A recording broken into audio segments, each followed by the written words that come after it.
அனைவருக்கும் வணக்கம். நான் துரைசிங்கம் பேசுகின்றேன். 1/9/2023 அன்று குருஜி சிவாத்மா அவர்களினுடைய பிறந்த நாள். நான் அவரை சந்தித்ததே ஒரு வித்தியாசமான சூழலில் சந்தித்தேன். எனக்கு அவர் யார் என்று முன்னெல்லாம் தெரியாது. அவரை தற்செயலாக சந்திக்கக்கூடிய வாய்ப்பு ஏற்கனவே எனக்கு வாழ்க்கையில் ஒரு பிரச்சனை ஏற்பட்ட போது என்னை கோயம்புத்தூருக்கு என்ன நண்பர் அருண்குமார் அழைத்தார். அப்போது அவர் மூலமாகத்தான் அவர்கள் புதிதாக ஆரம்பித்திருந்த சோமசுந்தரம் மெமோரியல் ட்ரஸ்ட் என்பதற்கு என்னை இருக்க சொல்லி சொன்னார்கள். குருஜி அவர்கள் என்னிடம் பேசும்போது ஒரு வார்த்தை தான் சொன்னார், இருங்க, உங்கள் வீடு போல் இருங்க, அமைதியாக இருங்க, உங்கள் வேலையை பார்த்துட்டு இருங்க அப்படின்னு சொன்னார். வேறு எதுவுமே என்ன சொல்ல. நான் பார்த்த உடனே நான் இங்கே வந்து செட்டில் ஆகிட்டேன். ஆனால் இங்கே வந்த பிறகு அவரை பற்றி பல தகவல்களை நான் தெரிந்து கொண்டதை உங்களோடு பகிர்வதற்காக இருக்கின்றேன். 1962 கோயம்புத்தூரில் பிறந்தவர்.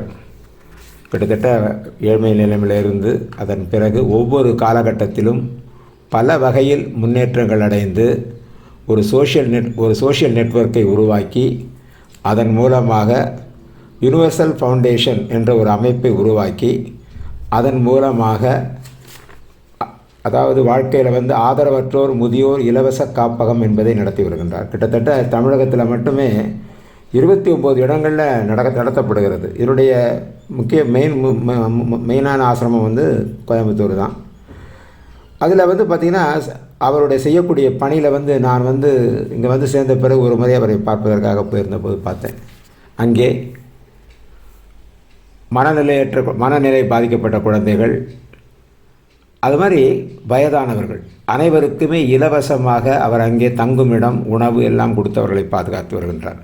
எல்லாமே நன்கொடை மூலமாகத்தான் அவர் செய்து வருகிறார் என்பதை பார்த்து நான் அதிசயித்து போனேன். ஏனென்று கேட்டால் இளம் பருவத்தில் அவருக்கு ஏற்பட்ட அனுபவங்களை மற்றவர்களும் அதுபோல் கஷ்டப்படக்கூடாது என்பதற்காக பண்ணார். இப்போ நான் இருக்கக்கூடிய சோமசுந்தரம் மெமோரியல் ட்ரஸ்ட்டில் கூட பார்த்திங்கன்னா கிட்டத்தட்ட ஒரு மூன்று முதியோர்கள் இருக்காங்க, 2 காலேஜ் படிக்கிற பிள்ளைங்க இருக்காங்க. அட் ப்ரெசன்ட் இன்னும் முழுமையாக இது செயல்பட ஆரம்பிக்கவில்லை. எனக்கு அவர் கொடுத்த பொறுப்பு வந்து மேனேஜர் என்ற ஒரு பொறுப்பை கொடுத்துருக்கின்றார். இங்கே சம்பளம் இல்லை, தான் எல்லாமே சர்வீஸ் ஒர்க் தான் பண்ணுறோம். ரொம்ப அவருடைய பணிகள் வந்து ரொம்ப நான் ஆச்சரியப்படத்தக்க லெவலில் இருக்குதுன்னு நினைக்கும் போது மிக மகிழ்ச்சியாக இருக்கின்றது. ஏன்னு கேட்டிங்கன்னா இன்றைக்கு ஒரு மனிதனாக ஒரு அமைப்பை உருவாக்கி அதன் மூலமாக அவருக்கு யூடியூப் சேனலும் இருக்குது, யுனிவர்சல் பீஸ் ஃபவுண்டேஷன் என்ற பேரில் இருக்குது. அதன் மூலமாக அவருடைய அன்றாட செய்திகளையும் சொல்லிக் கொண்டு வருகின்றார். மிக ஒரு எளிமையான ஒரு மனிதர். நான் வந்து இவ்வளோ ஒரு எளிமையான ஒரு குருஜியை நான் பார்த்ததே இல்லை. ஏனென்றால் நான் வந்து ஹார்ட்ஃபுல்னஸ் நிறுவனத்தில் நான் இருக்கிறேன். அதில் நான் வந்து ட்ரெயினராகவும் இருக்கின்றேன். அப்படிப்பட்ட ஒரு சூழலில் தான் வாழ்க்கையில் ஏற்பட்ட ஒரு புயலின் காரணமாக சிக்கி நான் வந்து இங்கே வந்து சேர்ந்தேன். இங்கே வந்து சேர்ந்த பிறகு மிக மன அமைதியாக இருக்கின்றேன், மிக மகிழ்ச்சியாக இருக்கின்றேன். காரணம் அவருடைய செயல்பாடுகள், அவருடைய எல்லாத்தையும் பார்த்து நான் தெரிந்து கொண்டேன். வாழ்க்கையில் வந்து நான் சந்தித்த மிக அற்புதமான மனிதர் என்று தான் நான் சொல்ல வேண்டும். இப்படி ஒரு குருஜியை நான் வந்து பெற்றதற்கு மகிழ்ச்சி அடைகின்றேன். அவருடைய பிறந்த நாள் 1/9/2023 அன்று அவருக்கு வாழ்த்து சொல்வதற்காகத்தான் இந்த காணொலியை போடுகின்றேன். அவரை வாழ்த்தி வணங்குகிறேன்.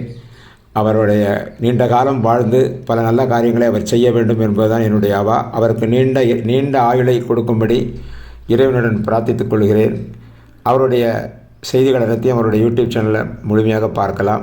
பல விஷயங்கள், ஆதரவற்றோர் பசியார உதவிடுங்கள் அப்படிங்கிறது தான் அவருடைய தாரக மந்திரமே. மிக அற்புதமான ஒரு விஷயத்தை செய்து வருகின்றார். அவருக்கு நம்மால் முடிந்தால் அவருக்கு செய்யலாம். நல்ல கவுண்டன்பாளையம் அன்னூர் என்பது தான் அவங்களுடைய ஆசிரம் தலைமையிடம். இப்போ நான் இருக்கிற இடம் வந்து சோமசுந்தரம் மெமோரியல் ட்ரஸ்ட்னு சொல்லிட்டு கீரநத்தத்தில் இருக்குது. ஒரு நல்ல ஒரு சேவை மனப்பான்மை, நல்ல ஒரு செயல்கள் நல்லாவே நினைக்கும் போது மிக மகிழ்ச்சியாக இருக்கின்றது. இப்படி ஒரு நல்ல ஒரு ஆத்மாவுடன் நாம் இணைந்திருக்கின்றோம் என்பதை கூறி அவருடைய பிறந்தநாள் அவர் வாழ பிரார்த்திக்கிறேன் என்று கூறி விடைபெறுகின்றேன். நன்றி, வணக்கம்.